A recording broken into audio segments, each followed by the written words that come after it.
Mesdames et messieurs, bonsoir. Bienvenue à cette édition d'information sur la radio-télévision Hermon dont je me fais le plaisir de vous présenter. Voici rapidement les principales articulations de ce qui va constituer votre édition de ce soir. Les Librevillois ont démarré hier leur nuit dans un grand concert de casseroles pour manifester contre les nouvelles mesures gouvernementales sur le couvre-feu qui a été ramené de 20h à 18h. Et puis nous parlerons également du manque d'eau potable au lycée de Dibadiba où les apprenants n'en peuvent plus et lancent un cri d'alarme vis-à-vis des autorités. En international, nous parlerons de la Birmanie. Depuis le coup d'État militaire, les populations sont dans la rue pour réclamer, sinon revendiquer, le retour au pouvoir des civils. Ce sont donc là les principaux titres de cette édition d'information du soir. Voilà, comme nous le disions en titre, passons rapidement au développement de ces derniers. Les Librevillois ont démarré hier la nuit dans un grand concert de casseroles pour marquer leur mécontentement face à ce qu'ils conviendraient d'appeler les nouvelles mesures gouvernementales qui ramènent le couvre-feu de 20h à 18h. Pour plus de détails, retrouvons Désiré Mbieningon sur les images de Ariel Nzaou. Vacarme et bruit de casserole, voilà ce qui a constitué le menu des Librevillois entre 19h30 et 22h. Un véritable orchestre municipal monté par les utilisateurs des réseaux sociaux pour exprimer leur mécontentement face à la mesure gouvernementale ramenant le couvre-feu de 20h à 18h. Aux environs de 20h, 21h, il y a eu des gens du quartier qui ont pris les cailloux, ils sont allés les poser à la route, disant qu'ils grèvent parce qu'ils ne veulent pas qu'ils puissent avoir le confinement total. Donc voilà pourquoi ils ont pris les cailloux, que moi-même je cherchais mes cailloux ici, là. Et quand j'arrive le matin, je n'ai pas trouvé. On m'a dit que non, mes cailloux sont de l'autre côté de la route. Et j'ai posé des questions, ils m'ont dit non, eux ils grèvent. À cause du confinement, on ne veut pas le confinement total, c'est tout. Là, le peuple est prisonnier. Le peuple est prisonnier parce que je prends le cas des commerçantes. C'est dès 18h, certaines essaient de liquider leurs marchandises. Mais dès 18h, parce que c'est les heures où les clients arrivent, chacun sort de son lieu de travail et 18h, il se dit, bon, avant de rentrer, il faut que je m'achète un peu de la banane et autres. Mais 18h, on dit 16h, c'est fini. Mais à quel moment il aura le temps de faire ces petites courses pour aller nourrir sa famille? Vous voyez un peu, c'est ce qui... En un mot, parce que s'ils auraient peut-être repoussé comme auparavant, d'accord. Donc 20h ou 21h ou 22h, mais 18h, c'est trop juste. Vraiment, c'est trop juste. Bon, je ne sais pas, c'est même la première fois. Bon, comme je disais tantôt, nous sommes déjà à la maison. Dès 18h, nous devenons prisonniers. Donc, nous ne pouvons pas savoir ce qui se passe dans la rue dès 18h ou 19h. Nous sommes aussi surpris. Le matin, quand on sort de chez soi, on est surpris de voir, comme vous, sur les rues, les immondices, les pneus brûlés, les bacs ordures brûlés. Tout. Une situation qui n'est pas restée sans conséquence dans certains quartiers. Les pneus ont été brûlés, les bacs à ordures renversés sur la chaussée, perturbant ainsi la circulation. Bon, hier, aux environs de 19h30, il y a eu le mouvement pacifique qui demandait de taper sur les casseroles.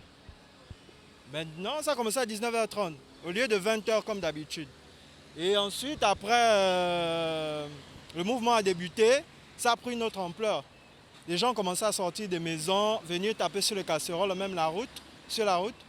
Et ensuite, ça a commencé un peu à dégénérer en fait. Ils ont pris les bacs à ordures, ils ont mis au milieu de la route, ils ont commencé à brûler. Bon, c'était pas ce qu'on leur demandait de faire, c'était juste de taper les casseroles, chacun chez soi. Mais après, bon, il y a eu des débordements. Certainement que les autorités ont pris acte à la revendication des populations qui réclament que l'on revoie les heures de couvre-feu. Poursuivons cette édition d'information pour parler cette fois-ci de l'insalubrité au marché de la Pairie à Libreville, une situation qui dérange les commerçants de ce marché qui sont exposés à plusieurs maladies. Une fois de plus, on va retrouver Désiré Mbieningon sur les images de Ariel Nzaou. Ce que nous on veut seulement que la population nous arrange la place de la poubelle. Parce que là, ça nous embête. Ça nous embête beaucoup. Dès là, ça nous frappe beaucoup. On dit qu'il y a le corona. Mais cela là maintenant, ça dépasse même le corona qu'on voit maintenant. Ça dépasse le corona. L'odeur là, on dit qu'il y a les maladies, on a les enfants. Les enfants pas à l'école. On n'a pas la place pour aller vendre. Donc nous aussi, on est obligé de rester à côté de la poubelle et pour vendre. Donc, il faut que l'État et le gouvernement nous prennent soin de nous, pour nous aider. On va essayer pour arranger. Pour nous faire une bonne place pour la poubelle. Pour faire une bonne place pour la poubelle que non, nous aussi on soit heureux ici sur la route et que les voitures aussi, ça va passer aussi normal. Une salubrité au cœur même du marché ne pourrait s'expliquer car la vente de nourriture en plein air est incompatible avec la présence des mouches susceptibles de transmettre des maladies. Les odeurs là, ça nous embaume, ça nous donne l'infection pulmonaire. Donc arranger la place, nous on va rester tranquille, on va vendre. Hein? On souffle, les mamans souffrent. Arrangez-nous la place. La route est déjà même coupée. Quand les voitures arrivent, il y a même l'embouteillage. Hein? Nous-mêmes, on se nourrit avec les enfants à la maison. On n'a rien à la maison. Maintenant, si on ne vient pas vendre, maintenant si la route se coupe, est-ce que les clients vont encore venir payer les choses au marché? Arrangez-nous la route. Regarde ce qui précède et pour que l'on retombe dans la situation de chikungunya et autres, les régulateurs de ce marché feraient mieux de trouver un endroit approprié pour déverser les tas d'immondices afin d'épargner les commerçants et les clients au pire. Toujours au marché de la Péri, on va parler cette fois-ci des conditions de circulation difficiles sur l'axe Rio-Feu Tricolore de la Péri. Une situation désagréable pour les usagers et les commerçants de ce marché. Les détails dans ce reportage, une fois de plus, de Ariel Nzaou et Désiré Mbie Ingon. Crevasses, Dodane, Nidopoul, Mardo, tel est le quotidien des usagers de l'axe Carrefour-Rio, marché de venez voir, surtout en cette période pluvieuse. Mais c'est compliqué chez nous ici. Toutes les voitures sont régalées. Tu vois, cabossées, c'est avec l'état de la route. Toutes nos voitures, avec l'état de la route. On nous demande de faire des papiers. C'est compliqué. Quel papier qu'on va faire?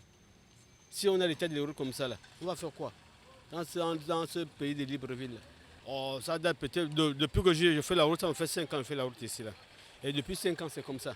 Il n'y a rien qui a changé. Ça a changé. De pire en pire, ça se dégrade, c'est mauvais. Une situation qui, selon les riverains, ne date pas d'aujourd'hui.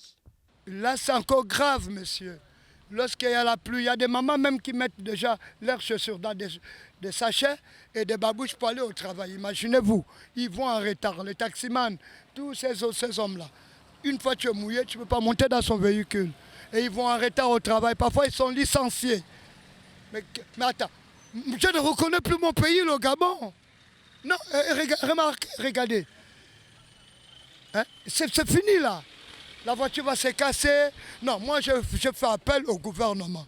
Et surtout les ministres des travaux publics là, que font-ils?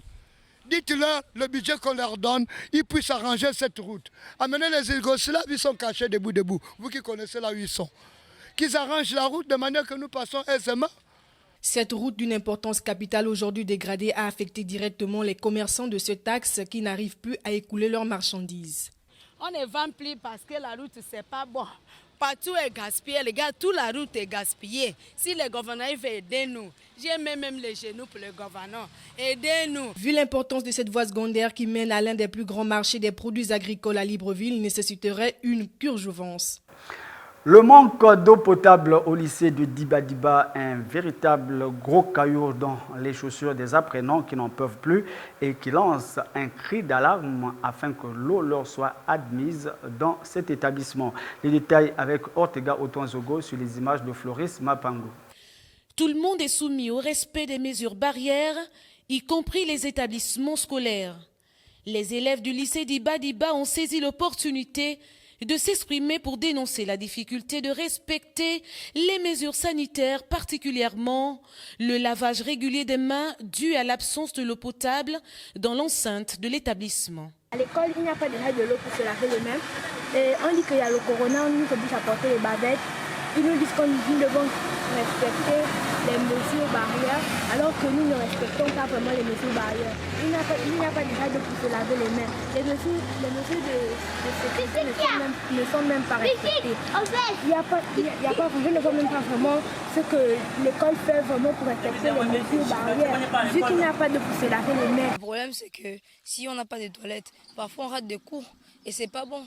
Et nos profs, d'abord on dit ça à l'administration, à tout moment on parle à l'administration, ils nous disent qu'on vote soit Novergive, la coopérative de l'école, ils ont dit qu'ils devaient arranger, depuis là aucun changement. Ils nous ont promis qu'ils devaient arranger les toilettes, arranger notre école. Et depuis là ils nous ont promis qu'on devait avoir une salle d'information, mais depuis là on n'a toujours rien. Pour ceux qui habitent à proximité de l'établissement, certains sont obligés d'aller satisfaire leurs besoins naturels à leur domicile respectif.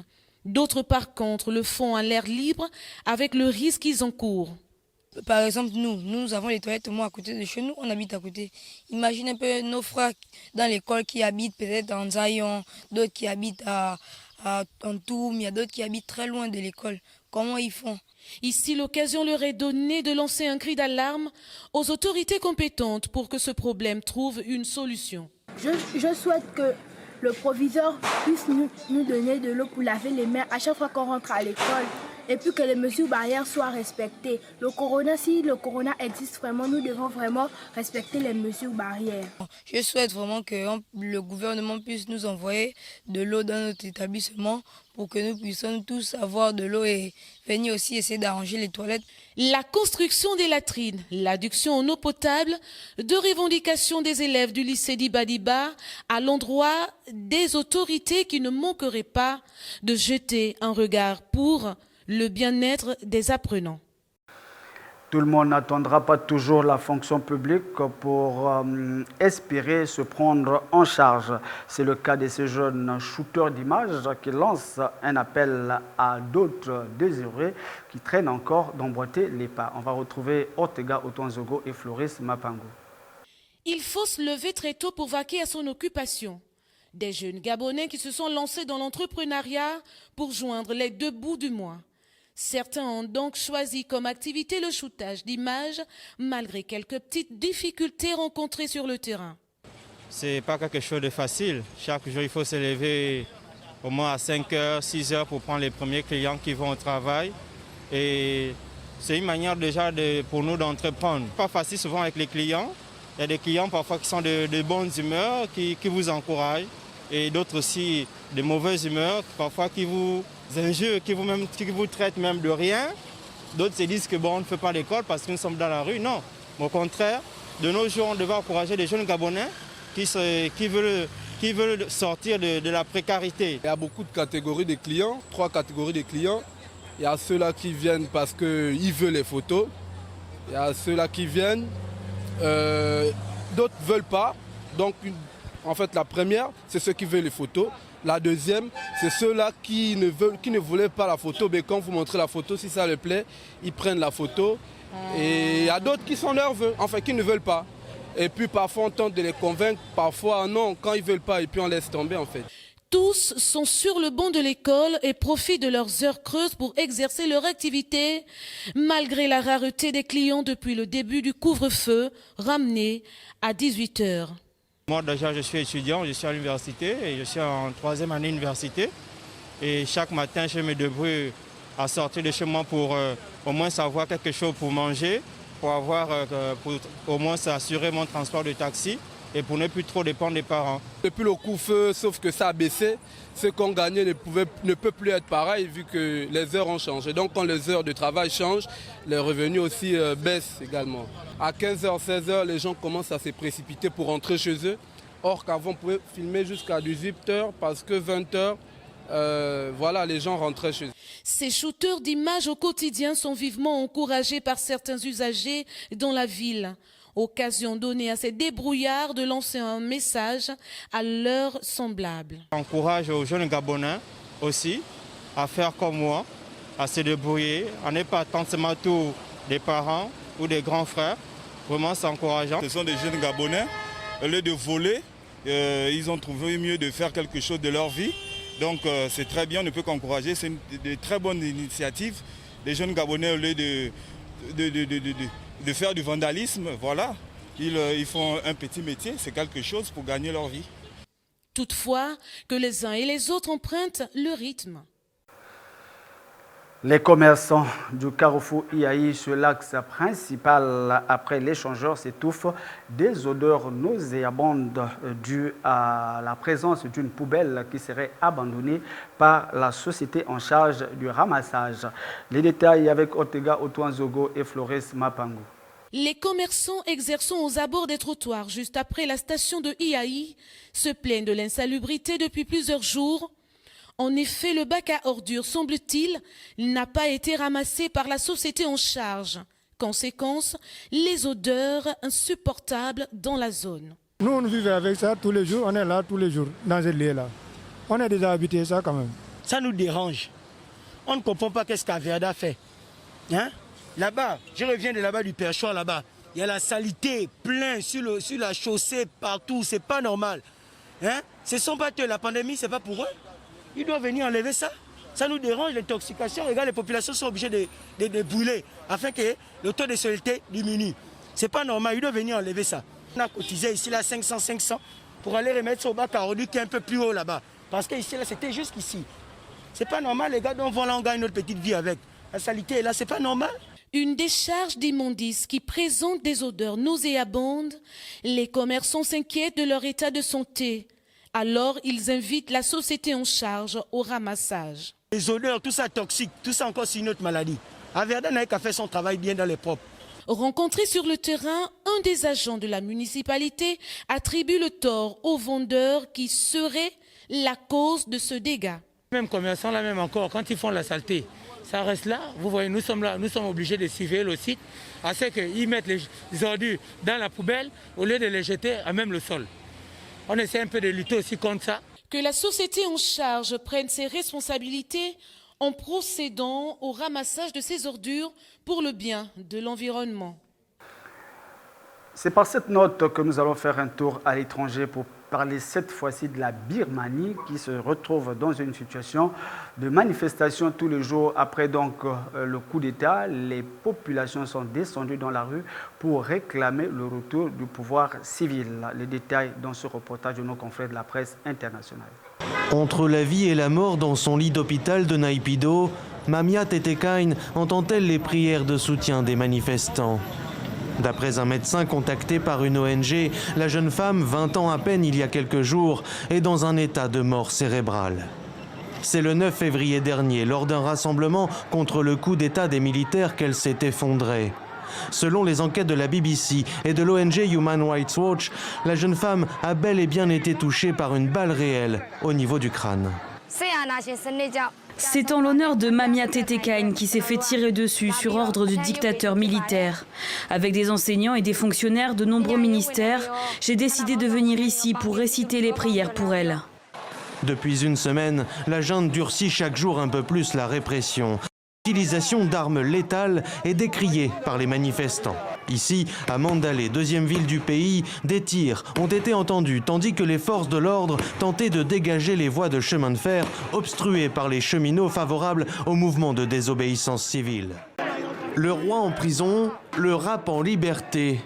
À Madrid, la fin de la manifestation a pris des allures de révolte enflammée. Dans la capitale, après une soirée mouvementée, émaillée de dégradations et de violences, la police a fait état de 14 interpellations. En une soirée, l'affaire Pablo Hasél a pris une autre dimension. Après l'emprisonnement controversé du rappeur et des premières manifestations de soutien, les slogans et les revendications, comme hier soir sur la Puerta del Sol, dépassent désormais son cas individuel. Ils permettent à des groupes d'autres idéologies de chanter. Ils ont leurs chansons sur YouTube et il n'y a pas de répression lorsqu'ils prônent la violence. Et dans ce cas, ce n'est pas comme ça. C'est totalement injuste. Ça ne touche pas que lui, ça nous affecte tous. Même à Barcelone et dans d'autres villes de la province, où les manifestations ont fait une trentaine de blessés. Ici, la répression dénoncée par le rappeur catalan résonne plus largement auprès d'une large frange de la population, des amateurs de musiques urbaines aux défenseurs des libertés, en passant par les antifascistes. Il me semble qu'il s'agit d'une injustice flagrante, essentiellement un manque absolu de respect des droits fondamentaux, de la liberté d'expression. Les faits parlent d'eux-mêmes. C'est une honte. Il s'agit d'une régression très importante des droits et des libertés au sein de l'Union européenne et d'un pas de plus vers un État dictatorial et fasciste. Devenu symbole de la liberté d'expression après sa condamnation à 9 mois de prison pour des messages d'insultes envers les forces de l'ordre et la monarchie, Pablo Hasél s'était barricadé lundi avant d'être délogé et conduit derrière les barreaux. Ainsi prend donc fin cette édition d'information. Avant que de se dire au revoir, le rappel des titres. Les Librevillois ont démarré hier leur nuit dans un grand concert de casseroles dans toute la ville pour marquer leur mécontentement face au couvre-feu qui a été ramené de 20h à 18h.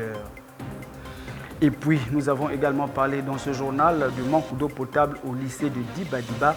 Les apprenants n'en peuvent plus et ont lancé un cri d'alarme aux autorités.